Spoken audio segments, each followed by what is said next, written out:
Most men don't realize how much attachment repels success, repels women, repels attraction, and destroys relationships. And in today's video, we're going to take a look at how letting women go, letting the attachment go, can actually be the key to you becoming powerfully attractive, not just with women, but with success, with abundance, with money. It works literally with everything. And if you stay to the end, I'm going to give you one practice, like I love to do, to help teach you how to start releasing those attachments starting today. As always, remember to like, subscribe, and share.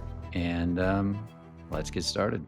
The first thing I want to talk about today is why attachment pushes women away, pushes success away, pushes money away. You see, attachment implies neediness. Attachment conveys neediness, literally. When you have attachment in your energy, you actually, on an embodiment level, literally pull your consciousness up out of your body and you push it forward in your body, and it starts to put pressure on people. To really illustrate this, I want you to think of like a salesman. You're walking through the mall and a salesman approaches you and they come up with that sense of pressure. It's like a fire hose hitting you. Hi, what's your name? Where are you from? Oh, you know what? I've got this thing I really want to show you. It'd be really cool. Do you want to, you got a moment? And you can feel that pressure right away. It's that old car salesman kind of energy, right? Well, men are doing that very often in the dating community when they're going out to approach women. Men are doing that when they're becoming salespeople. It's really common. The real key to winning somebody over, whether it's dating, whether it's long-term dating, maybe you're in a relationship that's just having trouble, or maybe it's in business and you're the CEO of a company and you got to earn the trust of your employees, is you got to learn to do the opposite of that, literally the opposite. You got to learn to let them in, which we're going to cover in a minute.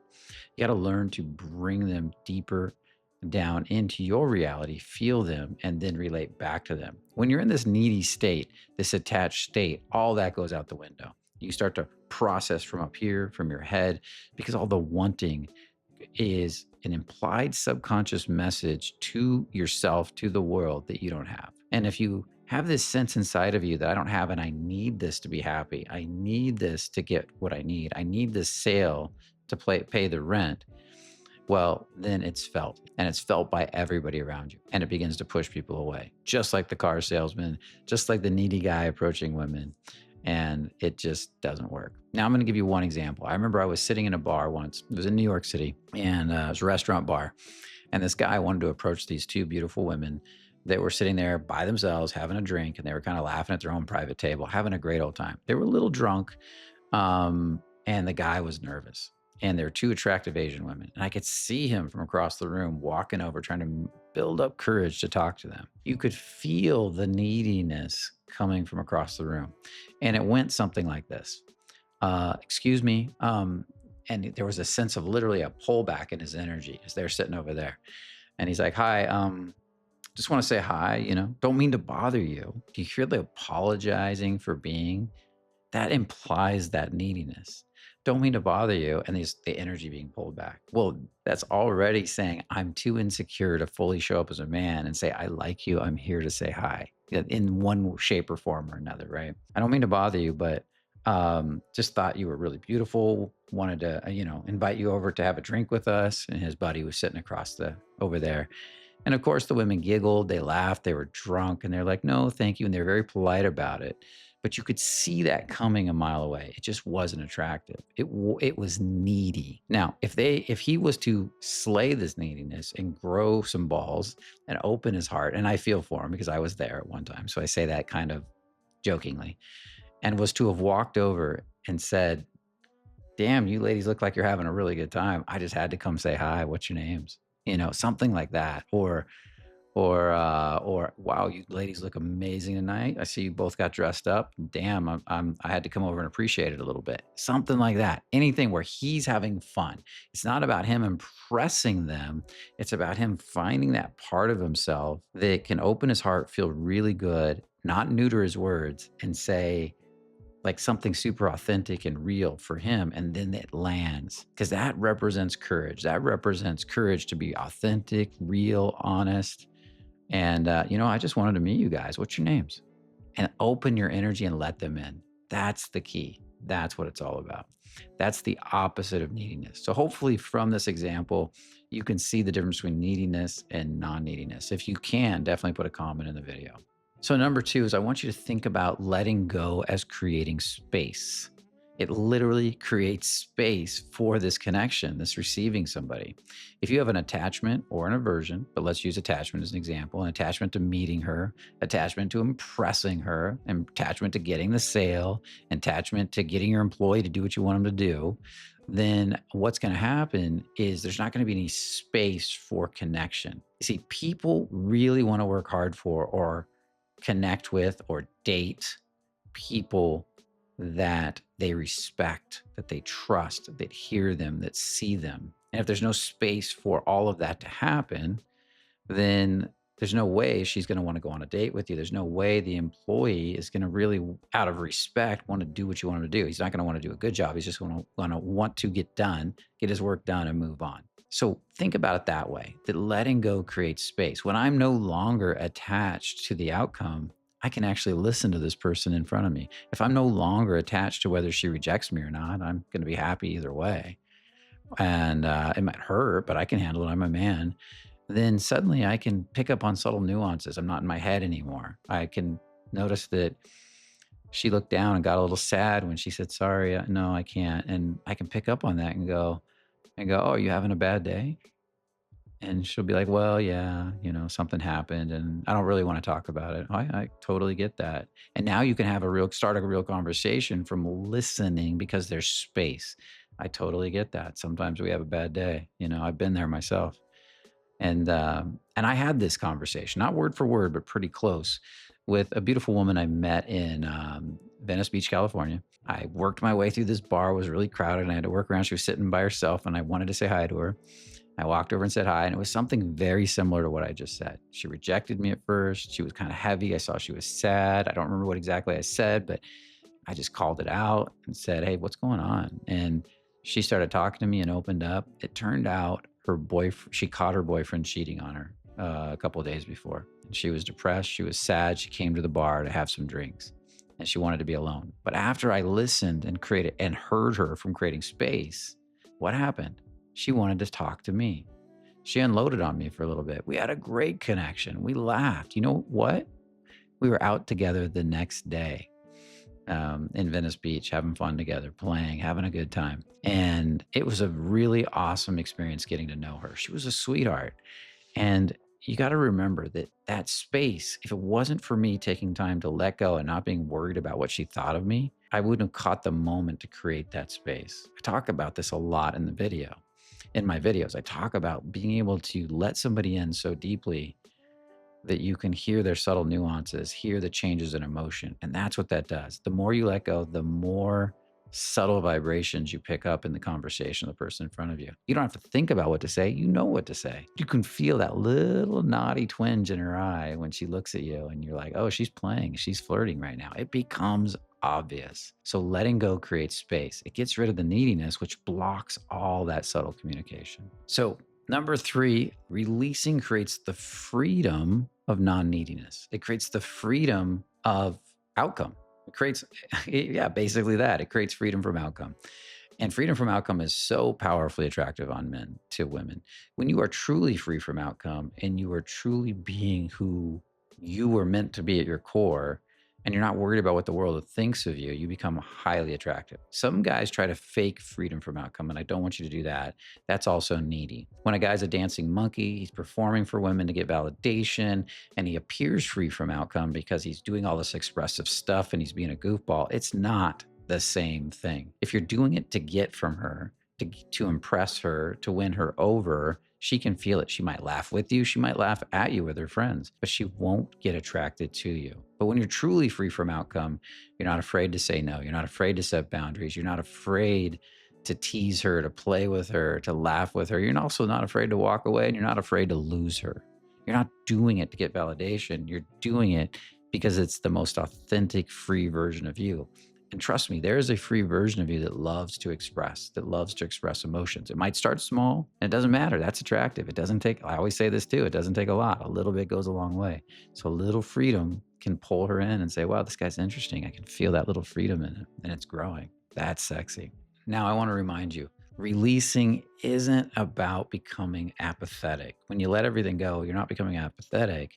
You're letting go of the future and the past, the attachment and the aversion, And when there's no more future and a past in the moment, you can truly be yourself. You can flirt, you can joke, you can have fun.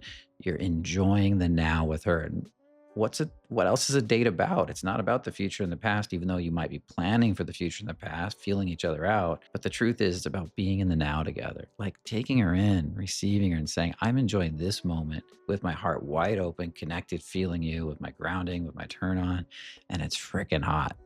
And that's why we go on dates to go deeper into the now together, to explore this moment together, to open our hearts together when we've had a hard day at work, we've been in our heads all day, when we've been pushing and or there's something stressful going on. You get with that right person and all of that stops and you drop in and you recharge. That's what dating is really about. Now, with that said, I got one more number 4 on this list. But before I do number 4, I want to invite you to something very, very special that we've been working on. You've probably seen it in my last video.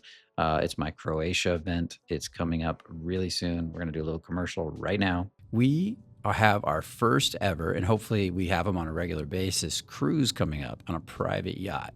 It's our Croatia event that we're going to be doing in the beginning of October. It's going to be an amazing event, and I'm going to be teaching every day in the afternoon while we're on this beautiful yacht traveling around Croatia to different islands. Every morning you get to get off the boat and explore a different island. You get to play on paddle boards. You just get to have fun in the sun. There's going to be a hot sauna, jacuzzi. We're going to have breakfast and dinner. You get to go have lunch on the island every day. But every afternoon, we're going to be doing teachings, the energetic embodiment teachings.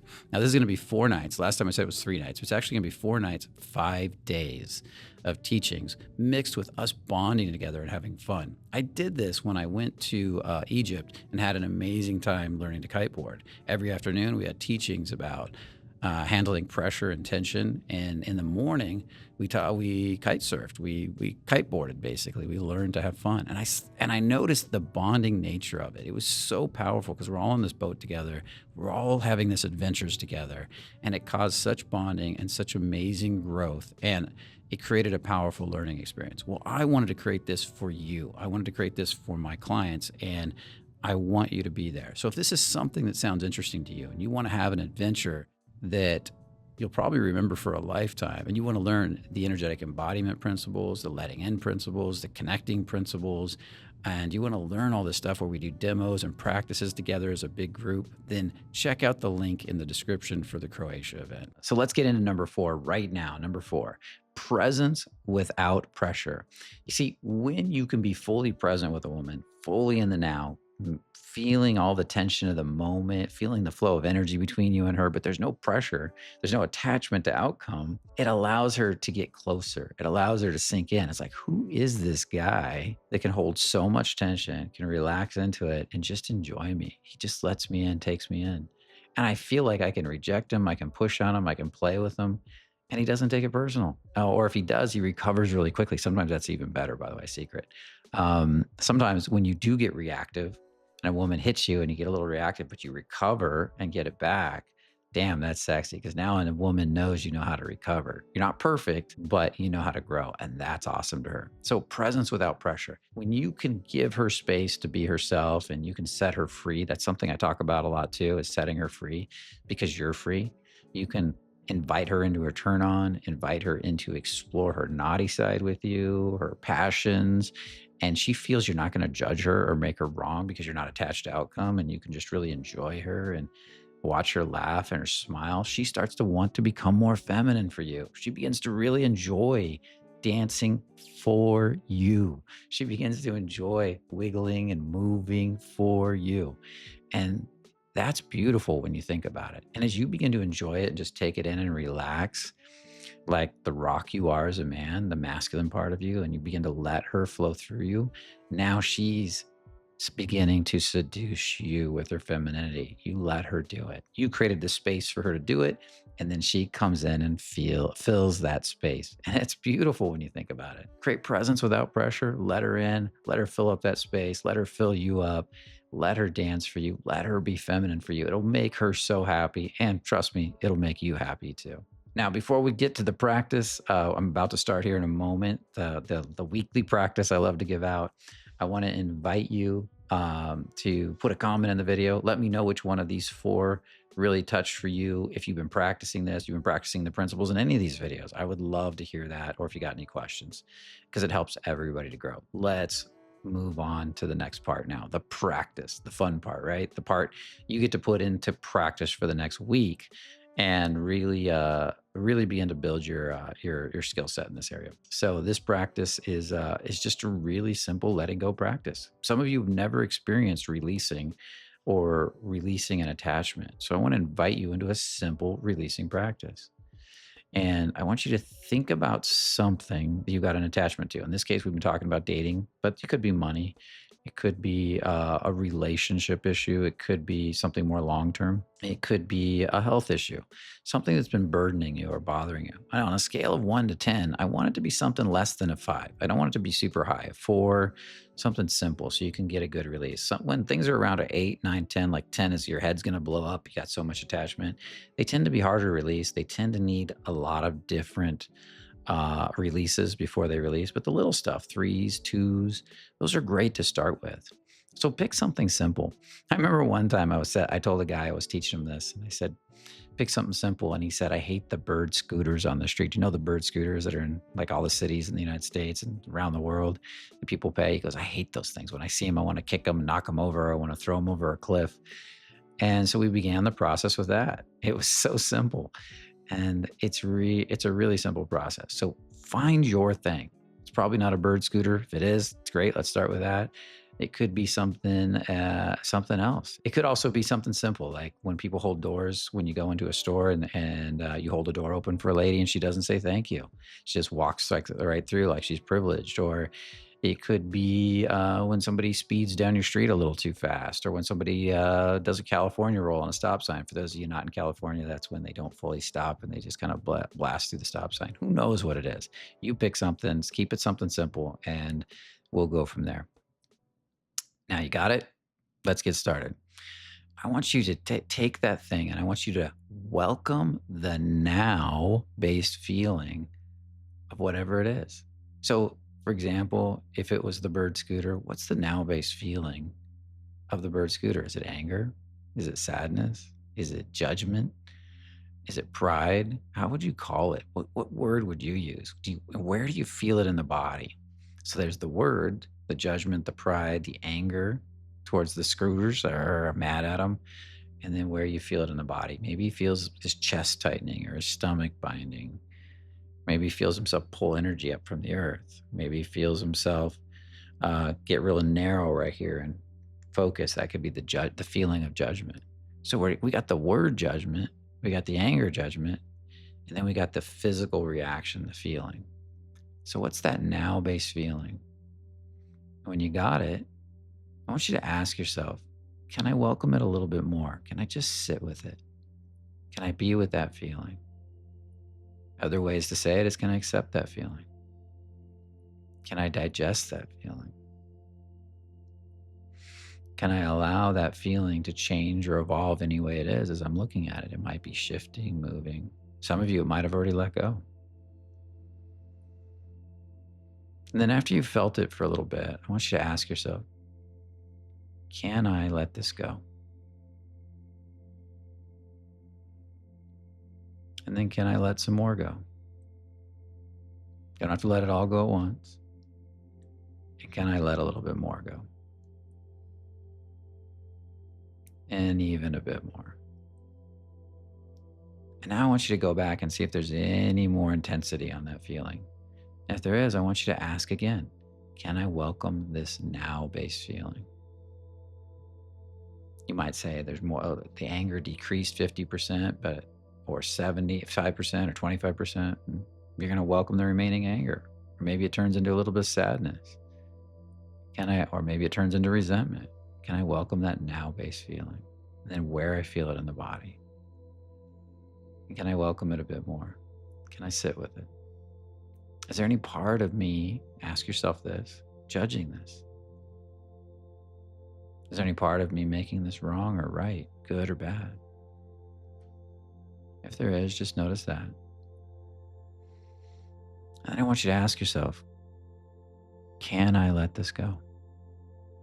Can I let part of it go? 1%, 10%? Doesn't matter. Anything is perfect.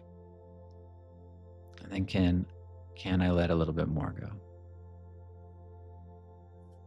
And then I want you to ask yourself, would I let this go? If I could let this go, would I let it go? Now begin to really become aware of your heart. If you haven't opened your heart, I should have said this in the beginning of the video. That's the first thing you do. So you might want to start this over at some point. Just make sure you got an open heart, because it's really hard to release without an open heart. It's that warm, fuzzy feeling you get right here. So now I've got, can I let this go? And would I let this go? If I could let this go, would I let it go? And then when? When would I let it go? Right now? 10 minutes? Whatever your mind says is perfect. So just notice what your mind says. And then I want you to go back to it again and notice what it feels like. Has it changed again? Is it still as intense? Let's do one more pass at it.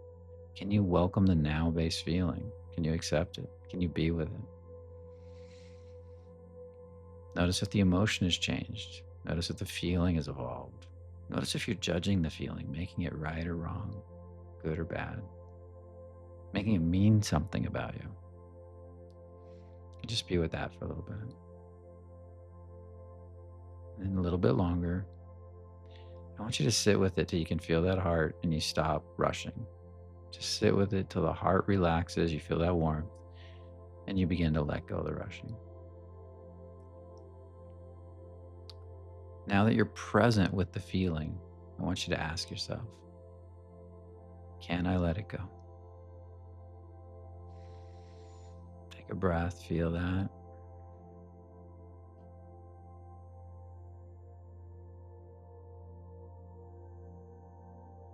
And now you can use either version. Can I let more go?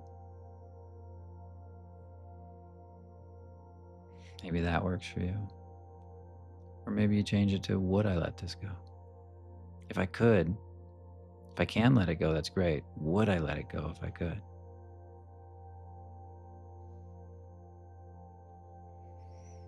Maybe you get a yes, or maybe you get a maybe. Maybe you get a no. I want you to honor whatever the answer is. And then I want you to ask when. When would I let it go?